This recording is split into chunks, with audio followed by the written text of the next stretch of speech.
Hello and welcome back to Jarrett et al. Today is going to be something a little bit different to what you're used to if you've been here from the beginning. Today I'm going to be talking about how to get an internship at Microsoft. So if you're interested in the company or interested in getting an internship in tech, then you're in the right place. All I ask of you is that you don't forget to subscribe and share this to anyone that might be looking for secret and tips and tricks to get all the way from the application process right to being at the company. So yeah, let's get into it.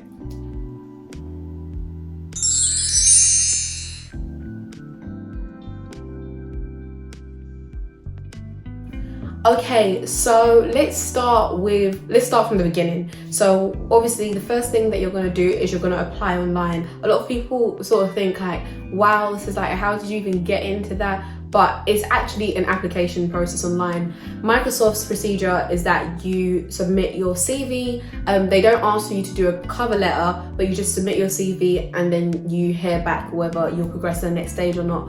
On the note of cover letters, I know a lot of people are sort of hesitant or just don't really like doing cover letters. They might not be the most enjoyable thing to do, but I feel like if you have a passion for the company, then you'd be willing to do that. And on the note of cover letters as well, a lot of recruiters actually put it in there specifically to wheel out the time wasters, to wheel out and get rid of the people that can't be bothered, because it's very much a reflection of your interest in the company. And why would they want to recruit someone that can't even be bothered to show their interest in the company? They're clearly not that interested after all.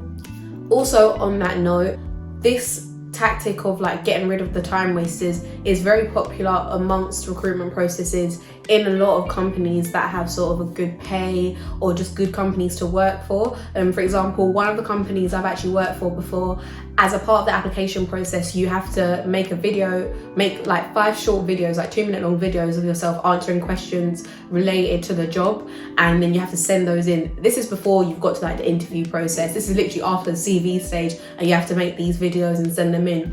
Now, this I actually found out when I started the company. They've actually put in this tactic specifically again to get rid of the time wasters, because a lot of people get to that stage. It was something like, I don't want to misquote the percentage, but it's a very high percentage of people they're able to get rid of by putting this stage in. So a lot of people get up to this stage or do the sort of CV and the little task questions before that, then they get up to this stage and they drop out simply because they can't be bothered, which actually makes life a lot easier for the recruiters of the company because they've got rid of so many time wasters before. So yeah, sorry, that was a bit off topic, but just wanted to highlight the fact that these companies put in these procedures to get rid of people that can't be bothered and are probably not going to be of value to their company if they can't even be bothered to do the steps before that.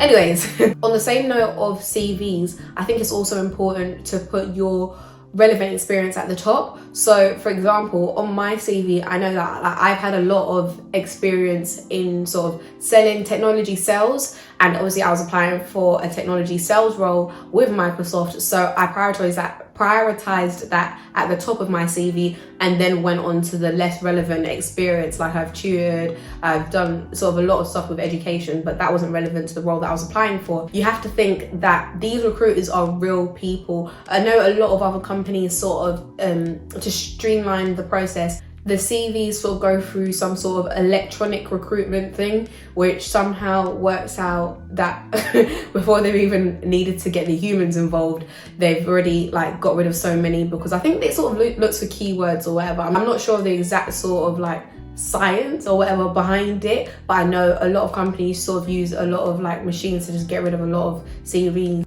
So yeah, obviously when you do submit your CV, just make sure it's got the relevant experience first, and make sure it's got those sort of active keywords in it, because as a recruiter, again, they're humans. You have to think they're getting through thousands or hundreds of applications, so you just want to make life as easy for them as possible. So on that same note, I'd also strongly encourage you to write that you're applying for Microsoft on your CV. It just makes your CV personal to the company you're applying for. Recruiters know that even though Microsoft might be your top preferred internship, they know that you're probably going to be applying to other ones, because obviously it is a numbers game and there is a chance that you might hear back from them, there's a chance that you might not, but your aim is to get a placement at this time. But if you've taken the time out to mention in your opening statement, I've done X, Y, Z or blah, blah, blah, and this reason is why I'll be an asset to the team at Microsoft, blah, blah, blah. Just getting their name into your CV does add sort of another level of dedication to it. I know I'm kind of jumping back and forth, but again, with your previous experience, I'd also say don't be afraid to work for free, or don't think you're too good to work for someone for free. Obviously, considering whatever financial situation you're in, a lot of people sort of are in a position where they can't afford to work for free, and that's completely understandable. But I know some people that just don't want to do volunteering or work for a company that is unpaid, but that one experience that was unpaid may be what bags you an internship at Microsoft, because you've got that experience on there. You know, if I just had on my CV that, you know, I've tutored or whatever, the things that are completely unrelated to technology, I feel like I would have had a lot less of a chance to be considered for the role. So on the same note of when you're just getting experience in general, don't think you're too good to work for free if you can do it, because just think long term, you know. Also, before applying to Microsoft, especially if this is sort of your top aim, but you're applying for loads of other internships, but this is one you've got your heart set on, I would strongly recommend applying for other internships and putting your efforts into them, and going to, even if like you're not exactly interested in the other internships, don't let that stop you from going to their assessment centers or whatever, or their in-person interviews, but just because you're thinking, oh, do you know, I don't really want that, because they might ask questions that are sort of similar to other tech companies, and you can get a lot of sort of your nerves out on them in preparation for when you do make it to Microsoft. So it's a good way to practice the sort of corporate style interview, because it might be different to like interviews that you might have done for part-time jobs in the past. So yeah, just on that note, get experience in interviews as well as in different jobs and working environments. Another thing I would advise is for you to research the culture. So Microsoft are very public with their cultures and their core values and their mission. And one thing that I can hand on heart say is that Microsoft are very true to their core value and their mission. So in their mission statement, it is literally to empower everyone on the planet. And when they say everyone, they literally mean everyone. And one thing that I can say is that it is a recurring theme throughout your time at Microsoft, is to everything you do, you're always like, it becomes sort of second nature to think, oh, is this empowering other people, you know? In terms of their culture, you've got diversity and inclusion, which is a really big thing for them. They've got One Microsoft, which is, you know, the idea of everyone sort of being together. You've got growth mindset, you've got customer obsessed, and you've got making a difference. So yeah, I've kind of already laid them out for you. All you need to do is go and look into that and what it means, and not just the definition of what it means, but how Microsoft have actually showed that. The reason why I say this is, even if you might not explicitly be asked, what does this part of our culture mean, it actually sort of comes up in conversation in the interviews, and it could potentially be a talking point for you in your interview, just another way to sort of show your interest in the company. I've actually just been a fan of Microsoft for quite some time, because once you start working, you sort of realize just how many different areas of the world they are present in. So it's just a good thing to have this sort of background knowledge, and as it doesn't actually become a talking point in the interview. For example, you see their point of diversity and inclusion, that comes to pass in terms of, you could even use that when you're in your application stage. So when you're doing your CV, I'm sure at over 90%, if not 100% of people, okay, maybe not 100%, but you know, a lot of people, you're going to be using Microsoft Word. That is your natural go-to when it comes to writing a document, right?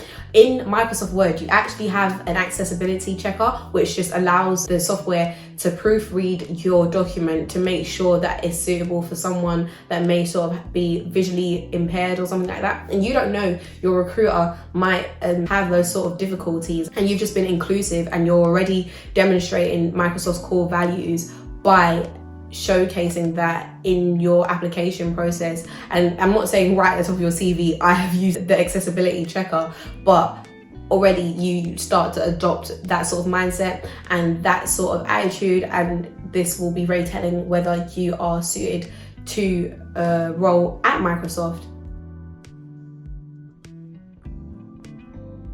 Okay, so your CV's been proofread with all your sort of action words, whatever. that's been sent through, you've got a message or a call or an email back saying you progressed to the next stage, and now you go to the assessment center. The assessment center assesses you in different ways. You'll have one-to-one interviews, you'll work in sort of group settings, and you'll be tested on your presentational skills. And the whole of the assessment center is very behavioral. So they're literally gonna test every sort of aspect of your behavior in every sort of environment. So what you wanna do to prepare for this is just be yourself. And I'm gonna go into this a bit later on, but one thing that recruiters have said is that it's very obvious when you're not being yourself. So when you do go to your assessment center, just try your hardest, but also don't try so hard that it's coming off a bit stiff and a bit unnatural. Do you know what I mean? Like, sort of relax, and even though it might not be obvious what part of you they're trying to assess, just try and think, okay, what's my best way of being able to show this? What's my best way of being able to explain this, or to show that I've understood this, you know? So just sort of be yourself, but also show your best self. Now, I just want to go through some sort of general tips, just bringing everything in together. Tip number 1 is do not cheat. Recruiters have said it's very obvious when someone's sort of gone and learned and like revised the interview questions from maybe past candidates or something like that, and then now try to recite it, because when they are answering the questions, it comes across a bit unnatural and a bit stiff. So try not to rehearse. I'd say once you've learned your culture and you've got that in mind, you'll be good to go. Tip number 2, don't let being non-technical discourage you from applying. And what I mean by this is, if you've got a complete no interest in tech at all, I'm not saying apply, because just for the sake of it, because that would just be a waste of your time. But what I mean by this is, me, for example, I'm not a coder, I'm not a programmer, I'm not a software engineer, I don't do I don't do computer science. I study psychology at university. My experience from tech comes from sales.